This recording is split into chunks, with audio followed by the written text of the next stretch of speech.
Hello, good morning. My name's SCHMIEL. I was feeling a little today, so I thought we'd take it chill this week. Also, I started programming recently, which is really exciting, getting into game development. In fact, I think we have a clip right now. Take a look. Just start the thing. Alright, hey, it's Power Pong. Oh shit. Hey. Oh, what the hell? Okay, well, didn't think about that. What? Welcome to your Morning Schmiel. It's your Morning Schmiel. Boo doo doo doo doo. Good day! Yeah! Let's talk about cities. When I was younger, I really wanted to live in a major city. It seemed like where things were happening. It was huge, it was exciting, and a bit alien to me. I spent my life in the suburbs. And in the suburbs, it's kind of like a system of islands, and the cars are like boats. And if you don't have a car, it's like you're shipwrecked and marooned. And that was me, until I went to college, in the city, in Richmond. And that was exciting for me, that was a big deal for me. Not just because there was a whole other vibe, a whole other energy there, but also it was the first real kind of taste of freedom. I not just in the sense of, oh, you're not living with your parents anymore kind of thing, but also it was kind of like getting your first car for me, because for the first time, I could walk places. And that was huge, because that meant I could go places when I wanted to. And I still remember the first time going to a grocery store by myself and finally being able to see what was in the grocery store. Right? Because, you know, you go with your mom as a kid and it's everything. It's all business, right? You just run in there, you grab what you want, and you're out. But here, I probably spent a couple hours just walking down every single aisle and seeing exactly what was there. It's a strange thing, but it was a big moment for me. So cities kind of grew to be something special in my mind. And I wanted bigger, and I wanted more, and I wanted to be a city person. Years have gone by, I've traveled a bit, I've seen some bigger cities, and I don't know. I don't like the suburbs, but the cities have lost a little bit of its luster for me. I think there's this kind of thing, I think an important part of growing up is killing the magic in the world. And that sounds sad, but it's not. It's a trade-off, because you get something in return.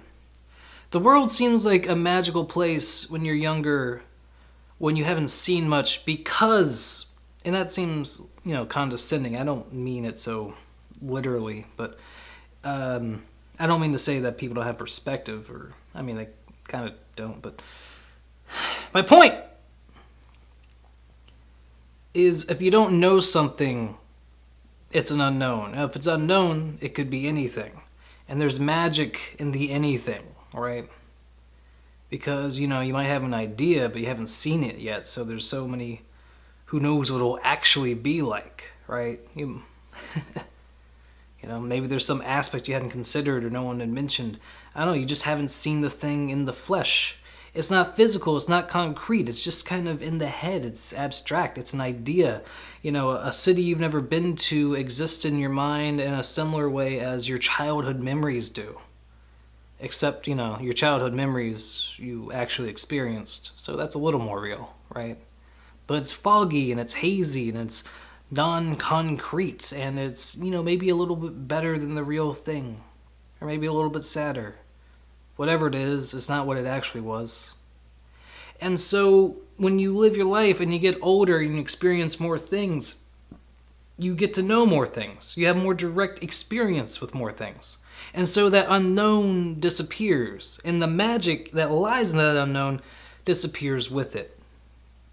But in return, you get perspective. You get a better understanding of what the world's actually like. And although you don't have the same mystery and that sense of anything's possible or there's this greener pasture out there, you do have the truth. And there's value in that. And it's not always, it's rare that you can see everything about this place, but it's a place now. Like you've seen it. And now when you see a picture from some foreign city or some far-off city, it's not like, oh, wow, that place is like, all I know is that place is really far away from me. Now it's like, oh, I've been there. That was cool. And I remember standing there, and I remember what it sounded like, and I remember what it felt like, and I remember the heat that day. Yeah, it's a place. Every place is a place.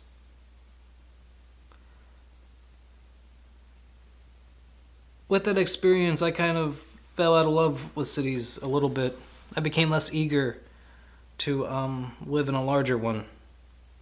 Because, there's always just as grimy, just as it's busy. You have to be on your guard a bit more. You know what I mean? There's a difference between walking down a city street at midnight and walking through the suburbs at midnight. I get creeped out walking around the woods at night by myself, but I got no qualms making a 3 a.m. run to 7-Eleven in the suburbs. In the city, though, I'm a little more hesitant to go walking around by myself at that hour to go get some chicken tenders. Yeah.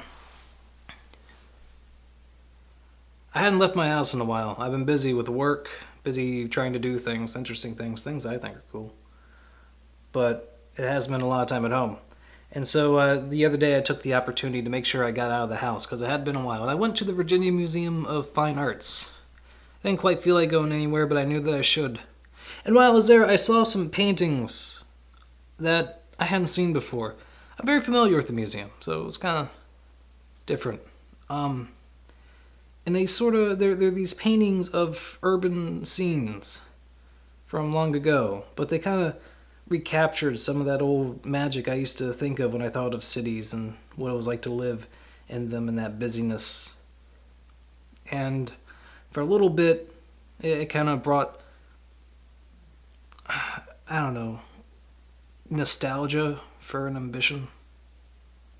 Nostalgia for something I used to love.